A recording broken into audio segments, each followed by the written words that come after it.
दोस्तों, स्वागत है एक बार फिर से मेरे YouTube चैनल सुनो कहानी हॉरर के एक नए एपिसोड में। मेरा नाम है वीरेन और आज की इस एपिसोड में मैं सुनाने वाला हूँ जेम्स हेडली चेस की लिखी novel you must be kidding का 5वां भाग। अगर आपने पिछले भाग नहीं सुने तो अभी सुन लीजिए। ये सीरीज रहस्य से भरी एक बेहद ही दिलचस्प कहानी है, आपको जरूर पसंद आएगी। चलिए बिना किसी देरी के कहानी शुरू करते हैं।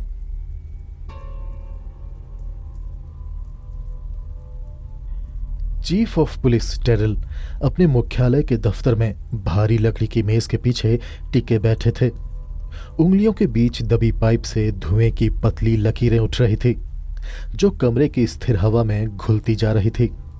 सामने खड़े लिपस्की की आवाज पूरे कमरे में संतुलित मगर गंभीर लय में गूंज रही थी जब वो अपनी रिपोर्ट विस्तार से पेश कर रहा था।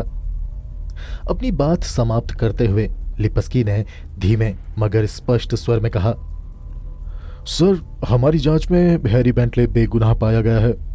उस दिन वो पूरी शाम क्लब में ही था। हमने उसके बयान की खुद जांच की और वो सच कह रहा था। उसकी जैकेट भी हमने चेक की, उसमें से कोई बटन गायब नहीं था।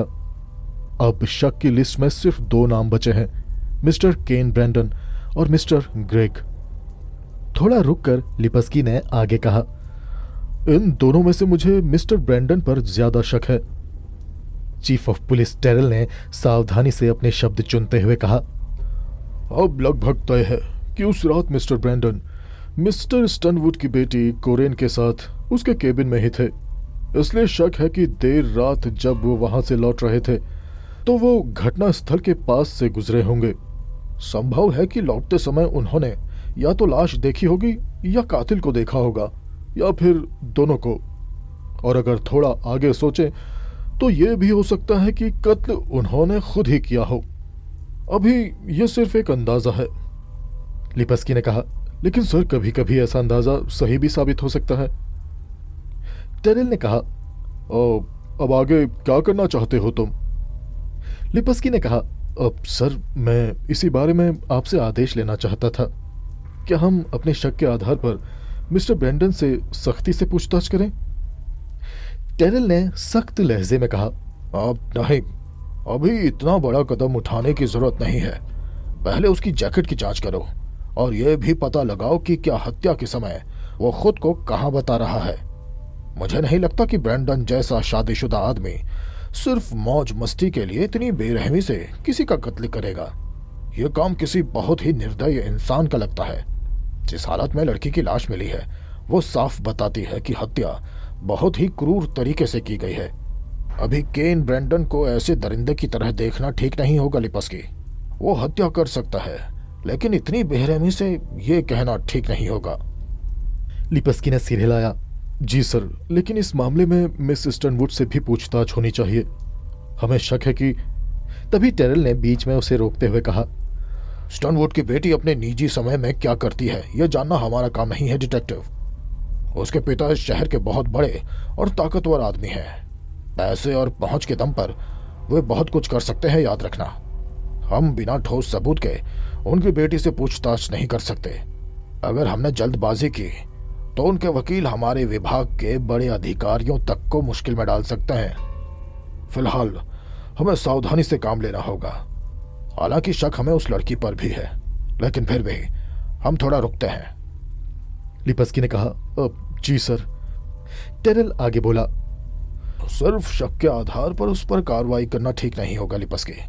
इससे नई परेशानियां खड़ी हो सकती हैं। इस हत्या की वजह से हमारा विभाग पहले ही दबाव में है। अगर हमने स्टनवुड की बेटी से बिना पक्के सबूत के पूछताछ की तो बड़ा हंगामा हो सकता है।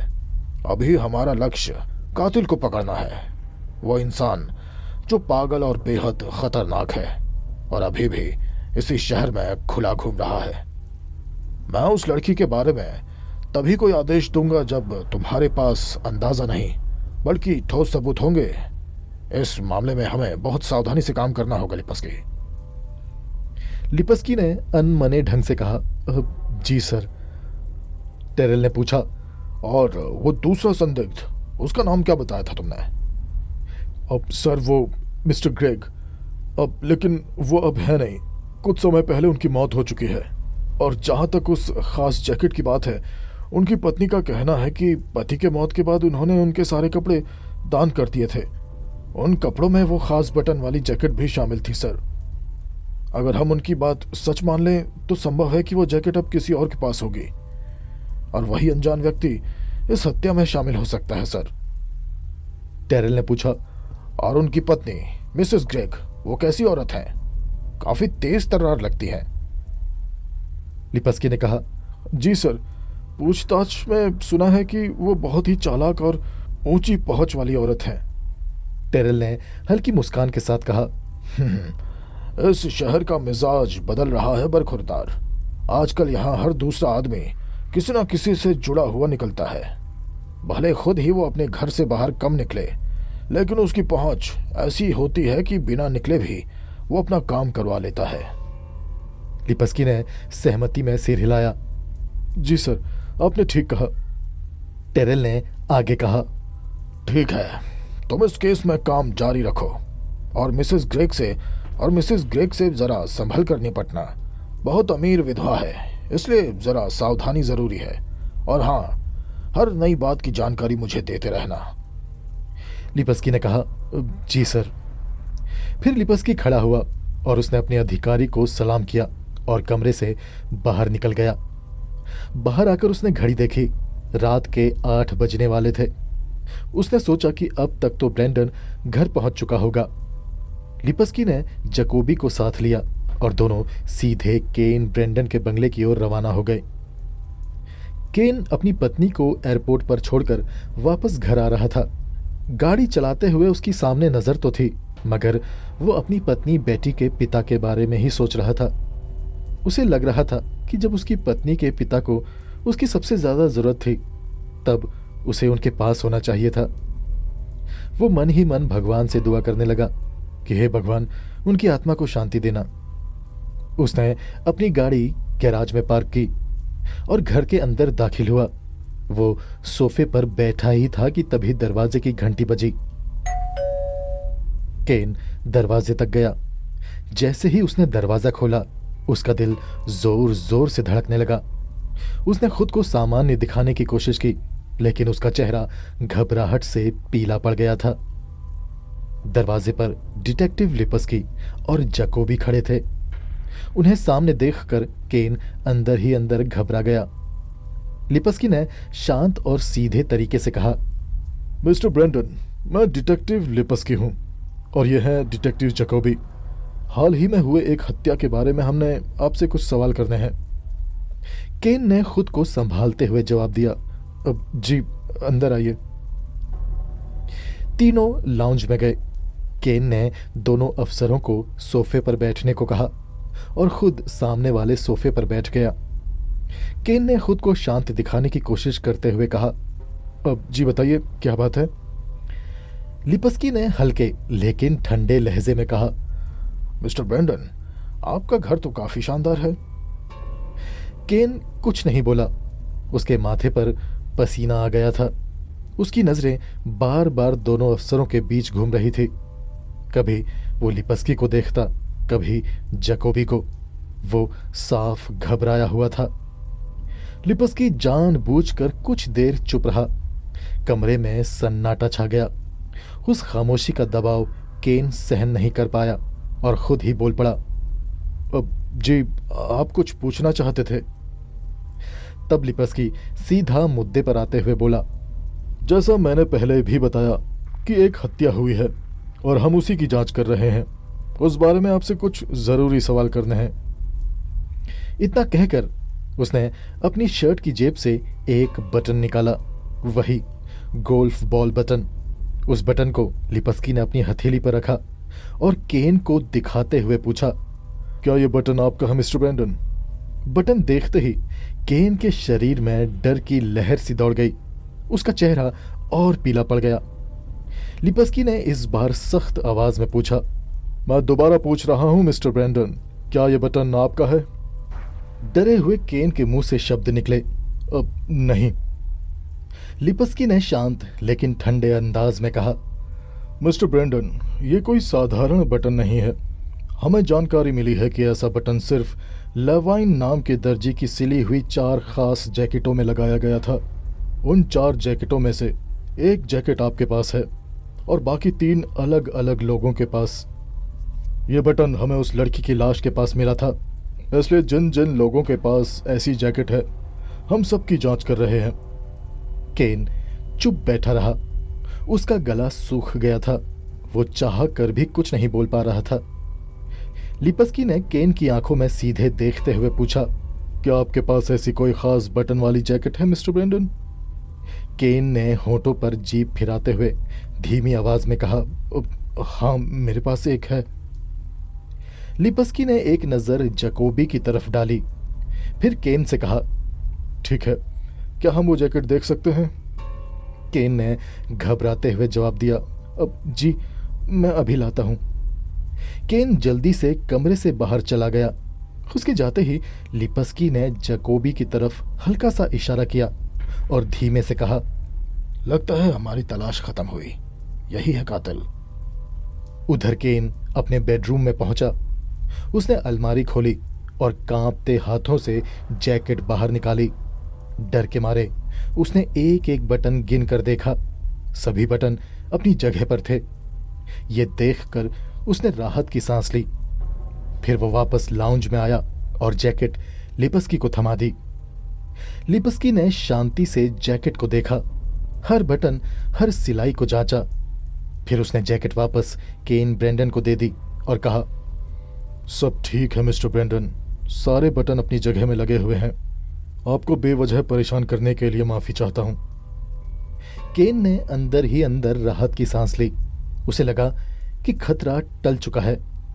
लेकिन तभी लिपस्की ने अचानक दूसरा सवाल पूछ लिया, वैसे मिस्टर ब्रेंडन, उस लड़की की हत्या रात 8 से 10 बजे के बीच हुई थी। उस समय आप कहाँ थे? केन फिर से घबरा गया। अभी कुछ पल पहले उसे लगा था कि सब खत्म हो गया, लेकिन अब वो फिर से सवालों में फंस गया था। उसके दिमाग ने जैसे काम करना ही बंद कर दिया। उसे तुरंत कोई जवाब नहीं सूझा, लेकिन समय पाने के लिए वो हकलाते हुए बोला, जी, वो मैं। लिपस्की ने कड़ी आवाज में कहा, हाँ, उसी समय के बारे में पूछ रहा हूं मिस्टर ब्रेंडन, कहाँ थे आप?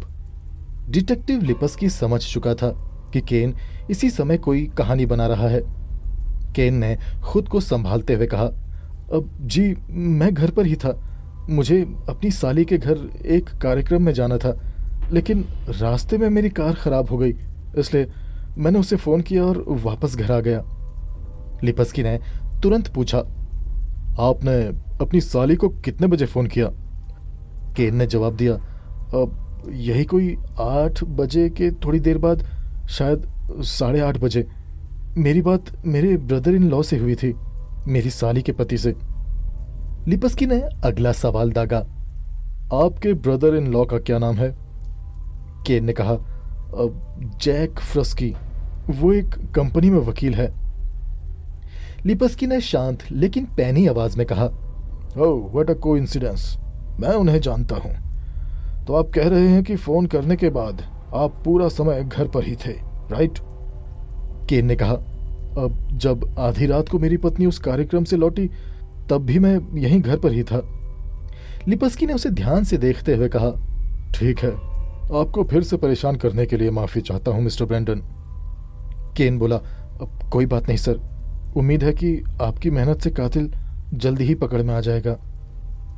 फिर केन उठकर खड़ा हो गया और औपचारिकता में केन ने कहा, यहाँ आने के लिए धन्यवाद सर। लिपस्की ने हल्का सा सिर हिलाया, जी, थैंक यू। दोनों पुलिस अधिकारी केन ब्रेंडन के घर से बाहर निकल गए। कार में बैठते ही जैकोबी ने धीमे स्वर में कहा, आपने देखा, वो लगातार झूठ बोल रहा था। लिपस्की ने जवाब दिया, तो तुम्हें क्या लगता है वेस्टर्नवुड की बेटी वाली बात इतनी आसानी से मान लेता? जैकोबी ने कहा, हो सकता है उसने कातिल को देखा हो। लिपस्की ने इंजन स्टार्ट किया और गाड़ी आगे बढ़ाते हुए कहा, चलो अब मिसेस ग्रेग के घर चलते हैं। वहां से निकलकर लिपस्की और जैकोबी अपनी कार से अकेजिया ड्राइव पहुंचे शहर का वो इलाका जहां अमीर और रिटायर्ड लोग रहते थे। यहाँ की बड़ी बड़ी कोठियां ऐसी बनी थी कि उनकी खिड़कियों से सीधा समुद्र दिखाई देता था। इन्हीं में से एक कोठी कभी मिस्टर ग्रेग की थी। उनकी मौत के बाद अब वहां उनकी पत्नी अपनी इकलौती संतान और उनके एक नौकर के साथ रहती थी। लिपस्की और जकोबी अपनी कार से उतरे और सीधे कोठी की ओर बढ़े। आसपास गहरा सन्नाटा था। दूर समुद्र की लहरें किनारे से टकरा रही थी और उनकी आवाज उस शांत माहौल में साफ सुनाई दे रही थी। जकोबी ने आसपास नजर दौड़ाते हुए कहा, वाह सर, क्या जगह है। लिपस्की ने कोठी की ओर देखते हुए हल्की कड़वाहट से कहा, लगता है जिन्होंने जवानी के दिनों में खूब पैसा कमाया वे बुढ़ापे में यहाँ आकर आराम से जी रहे हैं, और एक हम हैं कि अपनी पूरी उम्र ऐसे खतरनाक लोगों के पीछे भागते हुए निकाल देते हैं। जकोबी ने डोरबेल बजाई और कहा, सही कहा सर, लेकिन हमारे पास और रास्ता है भी क्या। कोठी के दाहिनी तरफ एक बड़ा सा स्विमिंग पूल था। बाईं ओर विशाल गैराज बना था जिसमें आराम से 4-5 गाड़ियां खड़ी की जा सकती थी। फिलहाल उसमें एक सिल्वर रंग की रोल्स रॉयस खड़ी दिखाई दे रही थी, जो साफ तौर पर यह बता रही थी कि उस घर के मालिक कितने दौलतमंद हैं। जकोबी ने गैराज से नजर हटाई और दोबारा डोरबेल बजाई। कुछ पल बाद दरवाजा खुला। सामने जो आदमी खड़ा था उसे देखकर दोनों एक पल को ठिठक गए। वो किसी डरावनी फिल्म के किरदार जैसा दिखता था। लंबा कद, दुबला शरीर और उस पर काले रंग के कपड़े। उसका चेहरा लंबा और पीला था, जैसे शरीर में खून ही ना बचा हो। उसकी उम्र 70 साल के आसपास लग रही थी। सिर लगभग गंजा था, बस इक्का दुक्का सफेद बाल दिखाई दे रहे थे। आंखें भावहीन थी और होंठ इतने पतले और सफेद कि किसी कागज की परत हो। वो बिना कुछ कहे ठंडी नजरों से दोनों अफसरों को घूरता रहा। जकोबी ने उसे ऊपर से नीचे तक देखते हुए धीमे से कहा, इससे तो किसी डरावनी फिल्म में भूत का रोल आसानी से मिल जाएगा। लिपस्की ने उसकी बात पर ध्यान न देते हुए सख्त आवाज में उस आदमी से कहा, अब हमें मिसेस ग्रेग से मिलना है, क्या वो घर पर हैं? दरवाजे पर खड़े आदमी ने भारी और ठंडी आवाज में कहा, मैडम अब किसी से नहीं मिलती, वे सोने जा चुके हैं। लिपस्की ने अपना बैज दिखाते हुए कहा, दिस इज पुलिस, हमें उनसे जरूरी बात करनी है। वो आदमी बिना डरे बोला, बेहतर होगा कि आप कल सुबह 11 बजे आएं। लिपस्की ने तीखे स्वर में पूछा, तुम हो कौन? उस आदमी ने शांत भाव से जवाब दिया, मेरा नाम रेनॉल्ड है, मैं मिसेस ग्रेग का बटलर हूं, उनका नौकर। लिपस्की ने शांत लेकिन दबाव भरे लहजे में कहा, चलो अच्छा है, शायद हमारा काम तुमसे ही हो जाए और मिसेस ग्रेग को परेशान करने की जरूरत ही ना पड़े। रेनॉल्ड ने सपाट चेहरे से पूछा, मैं समझा नहीं। लिपस्की ने जेब से एक खास गोल्फ बटन निकालकर उसकी तरफ बढ़ाया और कहा, हम एक हत्या के मामले में पूछताछ कर रहे हैं, क्या तुम इस बटन को पहचानते हो? रेनॉल्ड ने बिना भाव बदले बटन को देखा और बोला, हाँ, ऐसा बटन पहले देखा है मैंने। मेरे मालिक मरहूम मिस्टर ग्रेग, उनकी जैकेट में ऐसे ही बटन लगे हुए थे। लिपस्की ने तुरंत पूछा, अभी वो जैकेट कहाँ है? रेनॉल्ड ने जवाब दिया, मिस्टर ग्रेग की मौत के बाद उनके बहुत से कपड़े मैंने भिजवा दिए थे। अपनी मालकिन मिसेस ग्रेग के कहने पर? रेनॉल्ड ने कहा, जी हाँ, उनके कहे बिना मैं कैसे दे देता। लिपस्की ने आगे पूछा, क्या उन कपड़ों में वही खास बटन वाली जैकेट भी थी? रेनॉल्ड ने एक पल के लिए नजरें चुराई, फिर बोला, हाँ थी। लिपस्की को साफ महसूस हुआ कि रेनॉल्ड कुछ छिपा रहा है। उसने सवाल थोड़ा बदल कर पूछा, उस जैकेट का तुमने आखिर क्या किया? रेनॉल्ड ने शांत आवाज में जवाब दिया, अपनी मालकिन के कहने पर मैंने वो जैकेट बाकी कपड़ों के साथ मुक्ति दल संगठन को भिजवा दी थी। वे लोग उन कपड़ों को गरीबों में बांट देते हैं। लिपस्की ने पूछा। अब वो कपड़े तुमने कब भेजे? रेनॉल्ड बोला। मिस्टर ग्रेग की मौत के करीब 2 हफ्ते बाद। लिपस्की ने फिर पूछा। क्या तुम्हें याद है कि उस जैकेट का कोई बटन गायब था? रेनॉल्ड ने कहा। मैंने कपड़ों को ध्यान से नहीं देखा था, जैसे थे वैसे ही भेज दिए। अब मुझे याद नहीं कि कोई बटन टूटा था या गायब था, मैं नहीं जानता। ये सुनकर लिपस्की और जैकोबी के चेहरे पर मायूसी आ गई। उन्हें लगा कि यहां आना बेकार गया। लिपस्की ने कहा, ठीक है, धन्यवाद। अब हमें मिसेस ग्रेग से मिलने की जरूरत नहीं है। रेनॉल्ड ने हल्का सा सिर झुकाकर कहा, ठीक है। दोनों पुलिस अफसर वापस अपनी कार की तरफ चल पड़े। कार के पास पहुंचकर लिपस्की ने धीमे से कहा, जैकोबी, तुमने ध्यान दिया? मुझे लगता है वो बूढ़ा झूठ बोल रहा है। जैकोबी ने सहमति से कहा, हाँ, हमारे सवालों से वो घबरा तो गया था। लिपस्की ने कहा, कल तुम मुक्ति दल संगठन में जाकर उस जैकेट के बारे में पता करना। जैकोबी ने सिर हिलाकर कहा, ठीक है सर। दोनों कार में बैठे। लिपस्की ने गाड़ी स्टार्ट की और सीधा पुलिस मुख्यालय की ओर बढ़ा दी। रास्ते में जैकोबी ने कहा, मेरा मानना है सर, इतनी खास जैकेट के जो अलग तरह के बटन हैं, उनका एक्स्ट्रा सेट जरूर मिस्टर लेवाइन के पास होगा। ऐसे बटन एक्स्ट्रा जरूर बनाए जाते हैं। लिपस्की ने कहा, ये बात तो तुमने एकदम सही कही। हेडक्वार्टर पहुंचकर लिपस्की अपनी डेस्क पर बैठा। उसने लेवाइन का फोन नंबर निकाला और उसे कॉल किया। कुछ मिनट तक फोन में लिपस्की और लेवाइन के बीच कुछ बातचीत होती रही।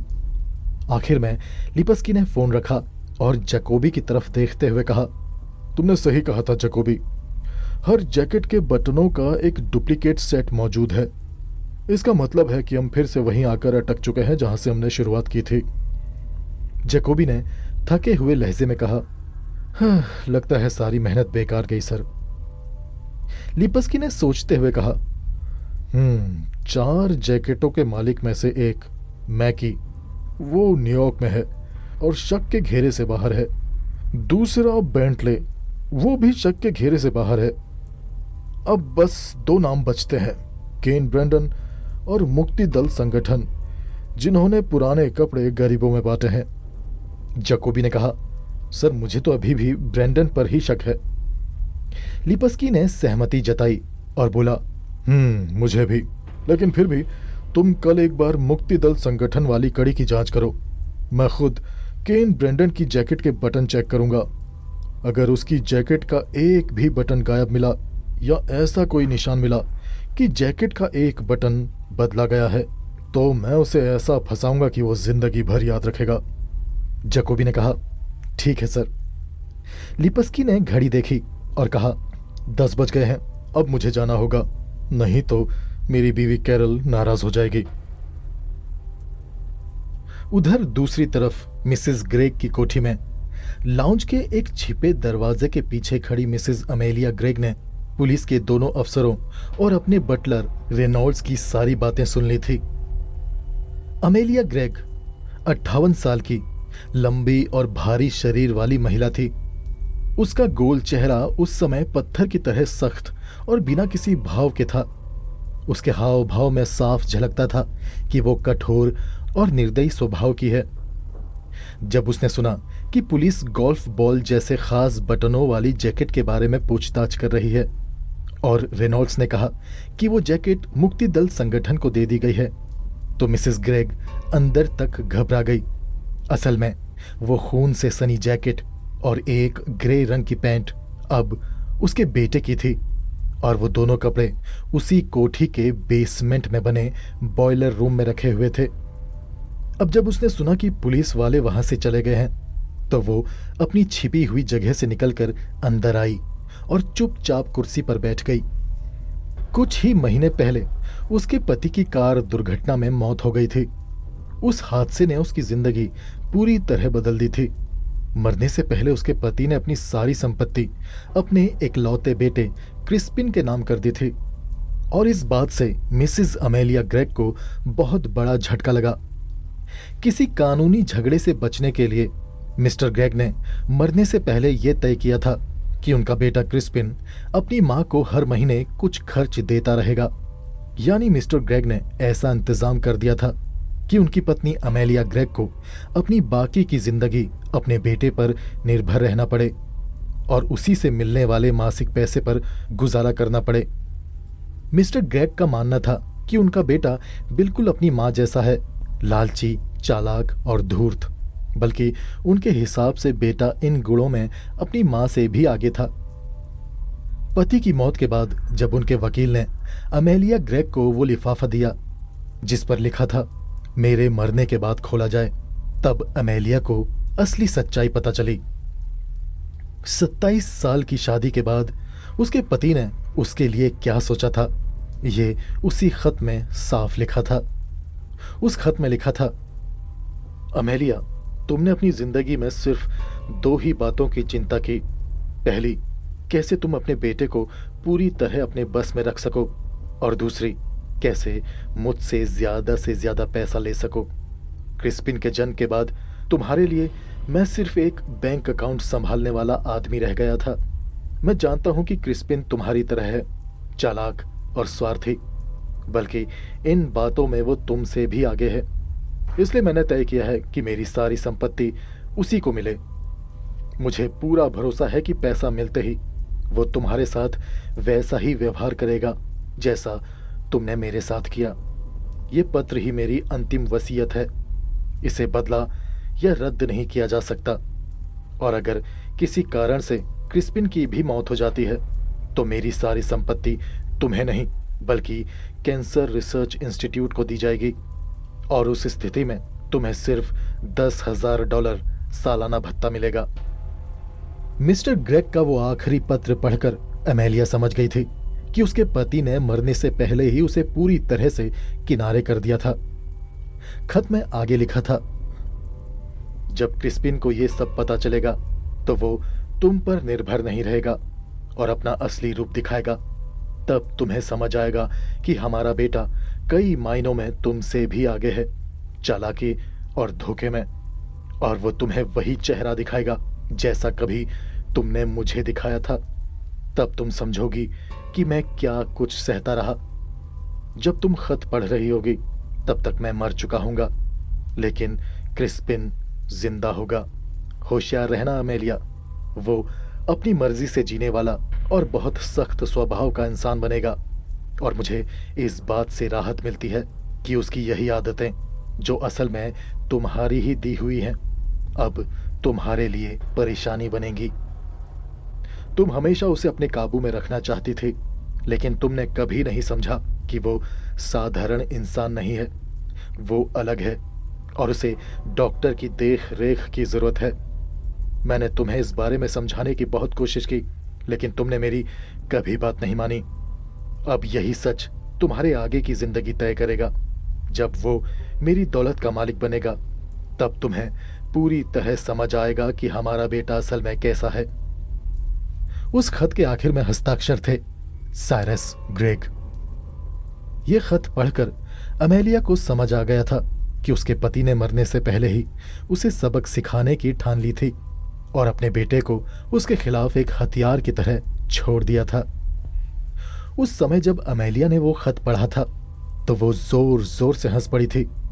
उसे लगा था कि उसके बूढ़े पति ने मरने से पहले बेकार की बातें लिख दी हैं। अमेलिया को पूरा भरोसा था कि क्रिस्पिन हमेशा अपनी मां पर निर्भर रहेगा। पिछले 20 सालों से वो उसे पूरी तरह अपने काबू में रखे हुए थी। उसने कभी उसे किसी स्कूल या यूनिवर्सिटी नहीं भेजा। उसे डर था कि कहीं उसका मासूम बेटा गलत संगत में न पड़ जाए, किसी अपराधी या नशा करने वाले लड़कों के साथ न घुलने मिलने लगे। क्रिस्पिन को बचपन से ही ऑयल पेंटिंग का शौक था। बाद में उसने इसी फील्ड में आगे बढ़ने का फैसला किया।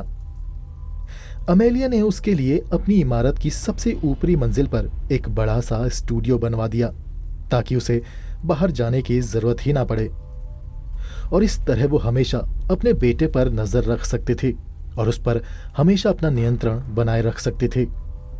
क्रिस्पिन ज्यादातर समय उसी स्टूडियो में रहता और अजीब सी समझ से परे पेंटिंग बनाता रहता था। उन चित्रों को समझना या उनकी तारीफ करना अमेलिया के बस की बात नहीं थी, क्योंकि उन चित्रों में उसे कुछ समझ में ही नहीं आता था। अमेलिया कभी नहीं समझ पाती कि क्रिस्पिन की अजीब पेंटिंग्स का क्या मतलब है। वो आसमान को काला बना देता, चांद को गहरे लाल रंग और समुद्र को नारंगी रंग से रंग देता। अमेलिया को यह सब अजीब लगता था, लेकिन वो ये मानने को ही तैयार नहीं थी कि इन सब का उसके बेटे पर और ज्यादा बुरा असर पड़ सकता है। उसे एक विशेषज्ञ ने भी सलाह दी थी। उनसे मोटी फीस लेकर सिर्फ इतना कहा कि उसके बेटे में गजब की कला है, लेकिन उसने ये नहीं बताया कि ऐसी तस्वीरें उसके बेटे के एबनॉर्मल दिमाग का संकेत भी हो सकती हैं। क्रिस्पिन दिमागी रूप से अस्थिर था। यह सच था कि क्रिस्पिन सामान्य नहीं था, और अमेलिया ने कभी इस बात को समझने की कोशिश ही नहीं की। इसलिए पति का खत पढ़कर वो हंस पड़ी थी, जबकि उसका पति ग्रेग जानता था कि उनका बेटा दिमागी रूप से अस्थिर है। अमेलिया को यकीन था कि उसका बेटा एक महान कलाकार है, ऐसा कलाकार जिसकी कला अपने समय से आगे है।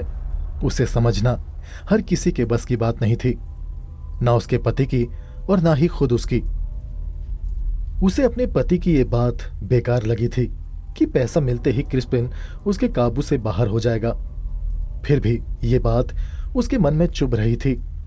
आखिरकार उसने तय किया कि वो इस उलझन को हमेशा के लिए खत्म कर देगी। अमेलिया सीधे क्रिस्पिन के स्टूडियो में पहुंची। वहां क्रिस्पिन तो नहीं था, लेकिन उसकी बनाई ढेर सारी पेंटिंग्स अलग अलग स्टैंड पर रखी थी। एक अधूरी पेंटिंग ने उसका ध्यान अपनी ओर खींच लिया। उसमें एक औरत बनी थी। वो औरत अजीब और डरावने ढंग से संतरी रंग की रेत पर टेढ़ी मेढ़ी पड़ी थी। उसके चारों तरफ खून फैला हुआ दिखाया गया था। उस पेंटिंग को देखकर अमेलिया सन्न रह गई। वो कुछ देर तक उस तस्वीर को घूरती रही। उसे समझ नहीं आया कि ये क्या है। क्या ये कोई मॉडर्न आर्ट थी? शायद हाँ। अमेलिया के लिए वो बस एक भद्दी और डरावनी तस्वीर थी। उसे लगा चाहे आधुनिक कला हो या कुछ और, क्रिस्पिन को ऐसी तस्वीरें बनाना तुरंत बंद कर देना चाहिए। अमेलिया का चेहरा सख्त हो गया। वो स्टूडियो से बाहर निकली और हॉल में आ गई। वहां उसका नौकर रेनॉल्ड्स उसका इंतजार कर रहा था। रेनॉल्ड्स पिछले 25 सालों से उनके घर में नौकर था। अमेलिया का पति उसे बिल्कुल पसंद नहीं करता था। फिर भी अमेलिया ने उसे कभी नौकरी से नहीं निकाला, क्योंकि वो उसका वफादार था और उसके बेटे क्रिस्पिन के प्रति बेहद नरम दिल रखता था। अमेलिया की जिंदगी में उसके बटलर रेनॉल्ड्स की खास जगह थी। वो अक्सर अपने पति और बेटे के बारे में उससे सलाह लेती थी। रेनॉल्ड अपनी समझ के अनुसार उसे राय दे देता था। कुछ समय बाद अमेलिया को पता चला कि रेनॉल्ड शराब पीने का आदी है। फिर भी उसने उसे नौकरी से नहीं निकाला, क्योंकि उसे उसकी जरूरत थी। हॉल में खड़े रेनॉल्ड से अमेलिया ने पूछा, अब क्रिस्पिन कहाँ है? रेनॉल्ड ने जवाब दिया, अब वो मिस्टर ग्रेग की स्टडी में है मैडम। अमेलिया चौंक पड़ी। स्टडी में? वो वहां क्या कर रहा है? रेनॉल्ड चुप रहा। उसने कोई जवाब नहीं दिया। अमेलिया बिना कुछ और पूछे स्टडी की तरफ बढ़ी, लेकिन जैसे ही उसने दरवाजा खोला वो वहीं रुक गई। वो कमरा उसके मरे हुए पति का पसंदीदा स्थान था। शानदार और सलीके से सजा हुआ, बड़ी टेबल, भारी कुर्सी और चारों तरफ किताबें और फाइलें। आज उस बड़ी कुर्सी पर उसका बेटा क्रिस्पिन बैठा था। उसके सामने टेबल पर उसके पिता के कागज फैले हुए थे, स्टॉक के कागज, निवेश से जुड़े दस्तावेज और दूसरे जरूरी कागजात। अमेलिया ने सख्त आवाज में पूछा, तुम यहां क्या कर रहे हो? क्रिस्पिन ने तुरंत जवाब नहीं दिया। उसने अपनी लंबी उंगलियों में पकड़ी पेंसिल से हवा में कुछ रेखाएं खींची, जैसे कोई कल्पना बना रहा हो। फिर उसने गुस्से से अपनी मां की तरफ देखा। उसकी आंखों में साफ चेतावनी थी। वो दबे हुए गुस्से में धीमे से बोला, मेरा बाप अब नहीं रहा। ये स्टडी, ये घर, ये पूरी जायदाद अब मेरी है। अमेलिया के शरीर में सिरहन दौड़ गई। फिर भी उसने खुद को संभालते हुए कहा, ठीक है, लेकिन तुम यहां क्या कर रहे हो? क्रिस्पिन ने सामने फैले कागजों की तरफ इशारा किया और बोला, पढ़ रहा हूं मां, पढ़ रहा हूं और देख रहा हूं कि पापा की मौत के बाद मेरी फाइनेंशियल कंडीशन कैसी है। अमेलिया ने समझाने के अंदाज में कहा, अब क्रिस्पिन, तुम्हें इन मामलों की कोई जानकारी नहीं है बेटा। ये सब तुम मुझ पर छोड़ दो। तुम्हारे पिता ने भले ही ये जायदाद तुम्हारे नाम कर दी हो, लेकिन तुम इसे मेरी मदद के बिना नहीं संभाल पाओगे बेटा। तुम अपनी कला पर ध्यान दो, अपनी पेंटिंग्स और बेहतर बनाओ। संपत्ति और पैसों के काम मैं देख लूंगी। क्रिस्पिन ने बिल्कुल शांत आवाज में कहा, नहीं, मैं अब कुछ भी तुम पर नहीं छोड़ूंगा मां। तुम्हारा समय खत्म हो चुका है, अब मेरी बारी है। मैं इसी दिन का इंतजार कर रहा था। अमेलिया का चेहरा गुस्से से लाल हो गया। वो तेज आवाज में बोली, तुम्हारी हिम्मत कैसे हुई मुझसे इस लहजे में बात करने की? बहुत हो गया, अभी अपने स्टूडियो में जाओ और याद रखो कि मैं तुम्हारी मां हूं। क्रिस्पिन चुप रहा और धीरे से उसने पेंसिल मेज पर रखी। फिर थोड़ा आगे झुककर उसने अपनी मां की तरफ देखा। उसकी आंखों में अजीब सी चमक थी, ठंडी और खतरनाक। वो एक पागलपन था। उसे देखकर अमेलिया घबरा गई। उसे अपने पति की लिखी बात याद आई, जब क्रिस्पिन को एहसास होगा कि वो तुम पर निर्भर नहीं है, तब वो तुम्हें अपना असली रूप दिखाएगा और तब तुम्हें समझ आएगा कि वो तुमसे भी ज्यादा चालाक है। उस एक पल में अमेलिया को लगा कि उसका पति एकदम सही था। उसने अपने बेटे को कभी सही से पहचाना ही नहीं। 20 साल तक उसने क्रिस्पिन को अपने काबू में रखा, उसे अपने ऊपर निर्भर बनाए रखा, लेकिन आज एक ही झटके में सब खत्म हो गया। उसे साफ महसूस हो गया कि अब उसके बेटे पर उसका कोई अधिकार नहीं रहा। उसका नियंत्रण पूरी तरह टूट चुका था। क्रिस्पिन ने एक कागज अमेलिया की तरफ बढ़ाया और ठंडे स्वर में बोला, इसे पढ़ो, फिर जो ठीक लगे कर लेना, और अब मुझे अकेला छोड़ दो। अमेलिया के हाथ कांप रहे थे। उसने वो कागज लिया और बाहर लाउंज में आ गई। दरवाजे पर खड़े रेनॉल्ड ने पूरी बात सुन ली थी और अब अमेलिया उसे अचानक कई साल बूढ़ी लगने लगी। अमेलिया का चेहरा ढल गया था। वो अपने कमरे में चली गई, अलमारी से स्कॉच की बोतल निकाली और फिर वापस लाउंज में आ गई। उसने इशारे से रेनॉल्ड को अपने पास बुलाया और कहा, इसे पढ़ो। कागज पर क्रिस्पिन की लिखी शर्तें थी। क्रिस्पिन के अनुसार अमेलिया के पास सिर्फ 2 रास्ते थे। पहला, वो अपने बेटे के साथ उसी घर में रहे और घर संभालने की जिम्मेदारी निभाए। इसके बदले उसे सालाना $10,000 मिलेंगे।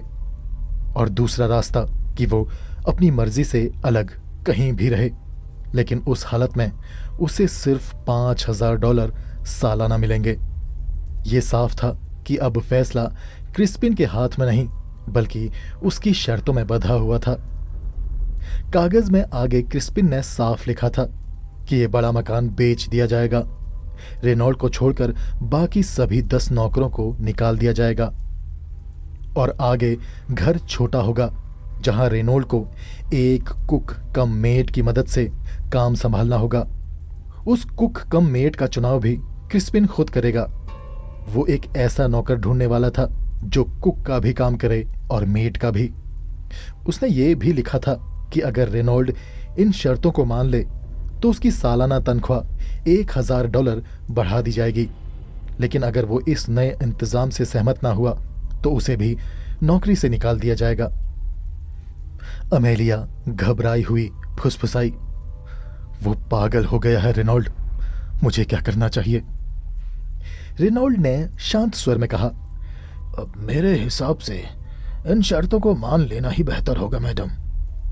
उसने उसी क्षण मन ही मन तय कर लिया कि वो नौकरी नहीं छोड़ेगा और क्रिस्पिन साहब की सारी शर्तें मानेगा। सच कहूं तो मैडम, मुझे भी ये हालात पसंद नहीं है, लेकिन आपको समझना चाहिए कि मिस्टर क्रिस्पिन सामान्य इंसान नहीं है। अभी हमें चुप रहकर इंतजार करना चाहिए। आगे चलकर शायद हालात बदल जाएं। अमेलिया के पास अब कोई और रास्ता नहीं था। शादी के बाद पहली बार उसकी आंखों से आंसू बहे थे। उसे महसूस हुआ कि उसके पति ने मरने से पहले सचमुच उसे एक गहरा सबक सिखा दिया है। आज 6 महीने बाद, यानी वर्तमान समय में, सब कुछ बदल गया। इन 6 महीनों में क्रिस्पिन ने अपना बड़ा मकान बेच दिया और अकेशिया ड्राइव में बनी एक छोटी सी कोठी में रहने चला गया। उसके साथ अमेलिया और रेनॉल्ड भी वहीं आ गए। वे अपनी मर्जी से नहीं बल्कि मजबूरी में आए थे।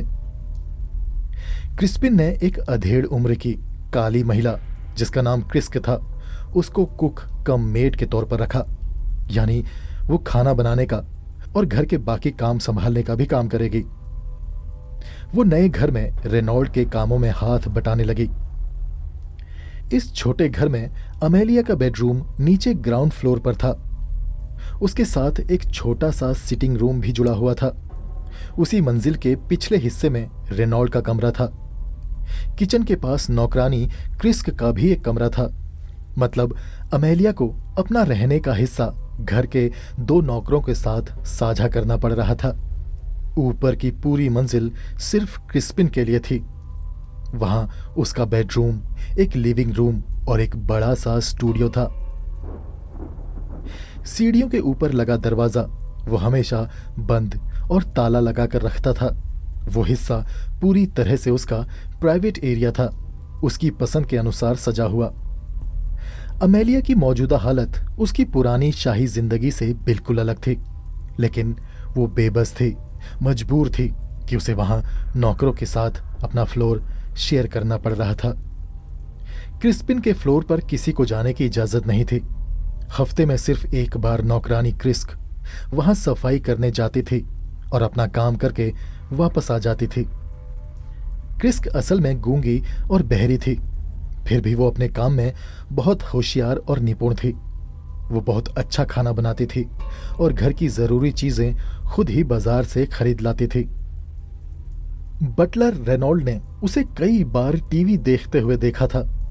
उसे लगता था कि क्रिस्क टीवी पर बोलते कलाकारों के होठों की हरकत देखकर उनकी बात समझ लेती है, इसलिए वो अमेलिया से उस नौकरानी की मौजूदगी में कभी बात नहीं करता था। और बात यही खत्म नहीं होती। पिछले 6 महीनों में एक ही घर में ऊपर नीचे रहते हुए भी अमेलिया अपने बेटे से ना ठीक से बात कर पाई और ना ही उसे ठीक से देख पाई। सीढ़ियां जो क्रिस्पिन के फ्लोर की ओर जाती थी, वहां एक मेज रखी हुई थी। उसी पर क्रिस्पिन के खाने की ट्रे रख दी जाती थी। फिर उसके दरवाजे पर दस्तक देकर उसे इशारा कर दिया जाता था कि खाना रख दिया गया है। क्रिस्पिन बहुत कम खाना खाता था। जब भी क्रिस्पिन अपनी रोल्स रॉयस लेकर बाहर जाता तो अमेलिया को लगता कि शायद वो लेविसन के पास जा रहा है, उसी आदमी के पास जिसने उसका पुराना बड़ा बंगला खरीदा था। और जब क्रिस्पिन खुद को ऊपर वाले फ्लोर पर बने अपने स्टूडियो में बंद कर लेता तो अमेलिया समझ जाती थी कि वो अपनी पेंटिंग बनाने में व्यस्त है। अब अमेलिया इस कड़वी सच्चाई को मान चुकी थी कि उसके बेटे पर उसका कोई असर नहीं रहा। पहले वो उसके फैसलों को नियंत्रित करती थी, लेकिन अब वो सब कुछ खत्म हो चुका था। फिर भी अपने इकलौते बेटे पर कभी रहे अपने अधिकार के बदले उसे हर साल $10,000 जेब खर्च के रूप में मिलते थे। ये बहुत बड़ी रकम थी। अमेलिया के कई दोस्त थे। अब वो उन्हें घर बुलाने के बजाय होटल या किसी दूसरी जगह बुलाती थी। वहीं उन्हें खिलाती पिलाती और कुछ समय के लिए वो अपना दुख भूलने की कोशिश करती। अगर उसके दोस्तों में से कोई उसके बेटे क्रिस्पिन के बारे में पूछता तो वो बस यही कहती कि उसका बेटा कला और मॉडर्न आर्ट को समर्पित एक बड़ा कलाकार है। वो नहीं चाहती कि उसे पार्टियों में बुलाकर उसका समय खराब किया जाए।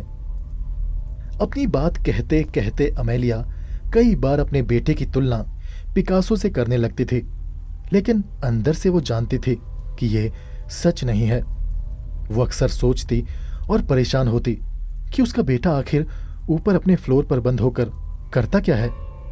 कभी कभी तो वो पूरे महीने तक खुद को वहीं अपने कमरे में बंद रखता था। एक दिन अमेलिया की जिज्ञासा बहुत बढ़ गई। उसने तय कर लिया कि मौका मिलते ही वो ऊपर जाकर देखेगी कि वहां चल क्या रहा है। आखिर एक दिन उसे मौका मिल भी गया। नौकरानी क्रिस्क घर का सामान लेने बाहर गई हुई थी। उसी समय क्रिस्पिन भी अपनी रोल्स रॉयस लेकर वहां से चला गया। यही सही मौका था। अमेलिया ने रेनॉल्ड को बुलाकर कहा, रेनॉल्ड, क्या तुम दरवाजे का ताला खोल सकते हो? रेनॉल्ड बोला, जी मैडम, मैंने देखा है, ये एक साधारण ताला है, मैं इसे खोल सकता हूं। अमेलिया ने तुरंत कहा, तो खोल दो इसे। रेनॉल्ड एक तार ले आया और कुछ ही मिनटों की कोशिश के बाद उसने वो ताला खोल दिया। दोनों धीरे धीरे सीढ़ियां चढ़कर ऊपर पहुंचे। ये सीढ़ियां सीधे क्रिस्पिन के स्टूडियो तक जाती थी। स्टूडियो के दरवाजे पर ताला नहीं था। अमेलिया ने दरवाजा खोला और फिर दोनों अंदर गए। अंदर का दृश्य देखकर उन्हें ऐसा लगा जैसे वो किसी डरावने सपने में आ गए हों। दीवारों पर बड़े बड़े कैनवास टंगे हुए थे। उन पर बेहद भयानक पेंटिंग्स थी। ज्यादातर पेंटिंग्स में एक महिला का शरीर दिखाया गया था। वो काले आसमान के नीचे लाल चांद वाली नारंगी रेत पर पड़ी थी, लेकिन दृश्य इससे भी ज्यादा डरावना था। कुछ पेंटिंग्स में उस महिला का सिर धड़ से अलग दिखाया गया था, कुछ में उसका पेट चीर दिया गया था और अंदरूनी अंग बाहर बिखरे हुए थे। कुछ चित्रों में उसके शरीर के टुकड़े इधर उधर बिखरे दिखाए गए थे। और सबसे भयानक बात यह थी कि स्टूडियो के एक कोने में रखे स्टैंड पर अमेलिया की खुद की पेंटिंग थी। उसमें उसे खून से सने दांतों के साथ दिखाया गया था। उसकी टांगों के बीच एक आदमी को कैदी की तरह दर्शाया गया था। उसने सफेद और लाल धारियों वाला पैजामा पहना हुआ था। वो बिल्कुल वैसा ही पैजामा था जैसा उसका पति ग्रेग वीकेंड पर पहना करता था। अमेलिया की उसी पेंटिंग में उसके सिर पर दो बड़े बड़े सींग भी बने हुए थे। बेहोश होने से पहले वो काफी देर तक अपनी ही वो डरावनी तस्वीर देखती रही जिसमें उसे शैतान की तरह दिखाया गया था। फिर उसके बाद अचानक अमेलिया होश खो बैठी। रेनॉल्ड ने उसे संभाला और नीचे लाउंज में ले आया। वो खुद बेहोश तो नहीं हुआ, लेकिन जो कुछ भी उसने देखा था उससे वो अंदर तक हिल गया था। उसे लगा ऐसी तस्वीरें किसी सामान्य इंसान की सोच नहीं हो सकती। अमेलिया को लाउंज में बिठाकर वो अपने कमरे में गया। वहां उसने अपने लिए शराब का एक बड़ा पैक बनाया और एक ही बार में पूरा गिलास खाली कर दिया। इससे उसे थोड़ी हिम्मत और संभलने की ताकत मिली। फिर वो वापस लाउंज में आया। अमेलिया भी अब होश में आ चुकी थी। दोनों की नजरें मिली, लेकिन कुछ पल तक कोई कुछ नहीं बोला। फिर रेनॉल्ड उठा और सीढ़ियों के पास जाकर दरवाजे का ताला दोबारा लगा दिया ताकि किसी को शक ना हो। अमेलिया लाउंज में बैठी थी। उसके हाथ में भी ब्रांडी का एक बड़ा गिलास था। एक घूंट लेकर अमेलिया ने धीमे स्वर में पूछा, अब क्या करें? वो पूरी तरह पागल हो चुका है। ऐसे में वो कभी भी कोई भी भयानक कदम उठा सकता है। रेनॉल्ड को सबसे ज्यादा डर अपनी नौकरी जाने का था। वो जानता था कि इस उम्र में इतनी आरामदायक नौकरी उसे फिर कभी नहीं मिलेगी। इसलिए वो चाहता था कि क्रिस्पिन के पागलपन की बात दबा कर रखी जाए। उसने कहा, अभी हमें इंतजार करना चाहिए मैडम, उम्मीद बनाए रखनी होगी, सब ठीक हो जाएगा। अमेलिया उसकी मजबूरी समझती थी, लेकिन वो खुद भी डर में जी रही थी। उसने पूरी जिंदगी ऐशो आराम में बिताई थी। अब सिर्फ $10,000 सालाना भत्ते पर गुजारा करना उसके लिए बहुत मुश्किल था, लगभग नामुमकिन। इसलिए उनके पास कोई दूसरा रास्ता नहीं था। वे ऐसा कुछ नहीं कर सकते थे जिससे जिससे क्रिस्पिन किसी मुसीबत में फंस जाए। क्रिस्पिन की आज़ादी ही अमेलिया की आरामदायक जिंदगी की गारंटी थी। अगर वो किसी कानूनी या दूसरी परेशानी में फंसता तो अमेलिया की सारी सहूलियतें खत्म हो सकती थी। आखिर में दोनों ने तय किया कि फिलहाल चुप रहना ही ठीक है। वे इंतजार करेंगे और उम्मीद लगाए रखेंगे कि सब ठीक हो जाएगा। लेकिन हालात आसान नहीं थे। फिर जेनी बेंडलर की बेरहमी से हुए कत्ल के 2-3 दिन बाद शाम को रेनॉल्ड को कुछ ऐसा पता चला कि वो घबराकर तुरंत अमेलिया के पास पहुंचा। उसने उसे टीवी देखते हुए पाया। रेनॉल्ड ने बनावटी हंसी के साथ कहा, मैडम, जरा मेरे साथ नीचे बॉयलर रूम तक चलिए। अमेलिया चौंक गई। क्यों? वहां क्यों? उसका चेहरा पल भर में पीला पड़ गया। पिछले कुछ दिनों से वो हर समय किसी बुरी खबर के डर में जी रही थी। उसे लगता था जैसे कोई मनहूस घटना बस होने ही वाली है। रेनॉल्ड ने लगभग विनती करते हुए कहा, कृपया मैडम, नीचे बॉयलर रूम में चलिए। रेनॉल्ड मुड़ा और बाहर निकल गया। कुछ पल झिझकने के बाद अमेलिया भी उसके पीछे पीछे नीचे बेसमेंट में बॉयलर रूम में पहुंची। अंदर जाकर रेनॉल्ड ने चुपचाप एक कोने की ओर इशारा किया। भट्टी के पास कपड़े पड़े थे। उन कपड़ों में उसके पति की वही गोल्फ बॉल बटन वाली जैकेट थी जिसे इन दिनों अक्सर क्रिस्पिन पहना करता था। उसके पास ही ग्रे रंग की पैंट और गुची के जूते भी रखे हुए थे। उन कपड़ों पर गहरा सूखा हुआ खून लगा था। उन कपड़ों पर गहरा सूखा हुआ खून लगा था। एक नजर देखते ही अमेलिया समझ गई। उसका दिल जोरों से धड़कने लगा। उसे अंदाजा हो गया था कि उसके बेटे ने क्या किया है। वो सिहर उठी। धीरे से उसने रेनॉल्ड की ओर देखा। ये साफ सबूत था कि हाल ही में हुए और अब मीडिया में खूब सुर्खियों में आ रहे उस बेरहम कत्ल का जिम्मेदार उसका खुद का बेटा था। वही बेटा जो कल तक उसकी आंखों का तारा और पिकासो जैसा महान कलाकार कहा जाता था। अगर पुलिस उस जगह तक पहुंच जाती तो क्रिस्पिन गहरी मुसीबत में फंस जाता और उसकी बाकी की जिंदगी जेल में कटती और अमेलिया और रेनॉल्ड को अपनी बाकी की जिंदगी गरीबी और संघर्ष में बितानी पड़ती। इसलिए यह सिर्फ क्रिस्पिन का भविष्य नहीं था, बल्कि उन दोनों की आरामदायक और सुरक्षित जिंदगी का भी सवाल था। अमेलिया ने रेनॉल्ड को हुक्म दिया, रेनॉल्ड, इन कपड़ों को तुरंत नष्ट कर दो। फिर वो सीढ़ियों से लगभग दौड़ती हुई ऊपर लाउंज में पहुंची। वहां उसने अपने लिए ब्रांडी का एक बड़ा पैक बनाया और एक ही बार में पी लिया। रेनॉल्ड ने कपड़ों को तुरंत नहीं छुआ। पहले उसने अपने कमरे में जाकर खुद को संभाला। वो हालत गंभीर थी। उस घर में उनके सामने एक वहशी कातिल रह रहा था, इतना बेरहम कि शहर का पूरा पुलिस महकमा भी उसे पकड़ने में असफल था, जैसे पागल कुत्ते किसी निशान को सूंघते फिर रहे हों। रेनॉल्ड वापस लाउंज में आया, जहां अमेलिया टीवी पर खबरें देख रही थी। खबरें पढ़ते हुए एंकर बड़ी गंभीर आवाज में जेनी बेंडलर की लाश बरामद होने की खबर सुना रहा था। एंकर ने कहा, अपनी तमाम कोशिशों के बावजूद शहर की पुलिस उस वहशी और बेरहम कातिल को पकड़ने में नाकाम रही और इसीलिए पुलिस को शक है कि उसे किसी ने शरण दी हुई है। मैं सभी से अपील करता हूँ, कातिल के माता पिता, दोस्त, जान पहचान वाले सभी से, कि अगर किसी के पास भी उस वहशी कातिल की कोई जानकारी हो तो तुरंत पुलिस को खबर करें।